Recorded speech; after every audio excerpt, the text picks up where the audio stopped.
And back at the starting line, the burnout's complete for our next pair of race cars to come down the racetrack. We got Brian Hough, we got Ken Webster, and we've got a totally different day. A marine layer that's been hanging out all morning here at Pacific Raceways. It's kept that air temperature down at 73, and means these race cars should have a lot of power. We saw all those cars running 560s, low 560s yesterday, but I expect we could see some high 550s, the caliber of race cars we have here.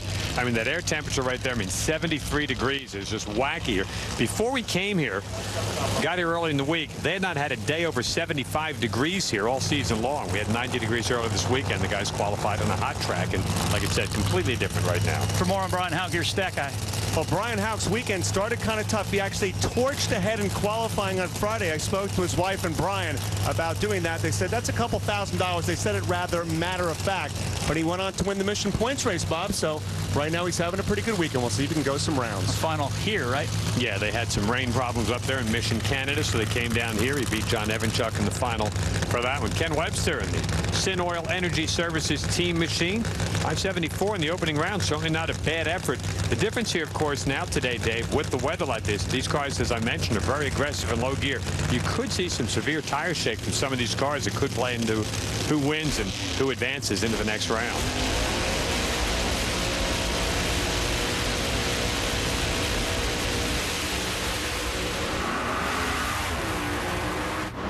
Brian Hough's car made a huge move, and Ken Webster drives right on past him. 571, 252 miles an hour. No parachutes. Got some hoppy going on in the back end. Now a chute comes out. With air to spare, he dirt tracks that thing to a stop. Great job, Ken Webster. How about that? That'll make the highlight reel. Well, you like to get it stopped before you go into that sand at the end of the racetrack, because that'll really mess up your race car. Brian pulls in right next to him, but that is a great job right there. Ken Webster and his team stayed within themselves. They run 571, 253 miles an hour. Brian's car goes down. You saw it hopping in the middle part of the racetrack, and then he had the best seat in the house to watch Ken, the runner out of Red Deer, Alberta. Then there you go. The chutes are not coming out.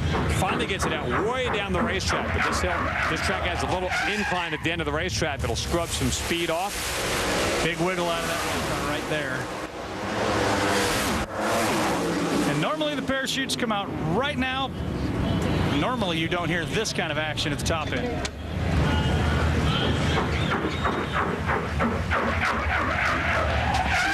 Screeching to a halt down at the far end. In terms of stopping a race car, Lauren's down with Ken Webster. He had a really interesting ride. Ken, can you tell me what happened with your chutes? Well, the pass was good, and obviously I hit the lever and waiting for the tug on the brake, and no tug, and I hit the lever twice and on the brake, and I used my left hand to hit the lever, and I just locked them up pretty much and used a little sprint car experience to get me stopped. There you go. Back to you, Dave. Lever. He's Canadian, right? Yeah. Red Deer, Alberta.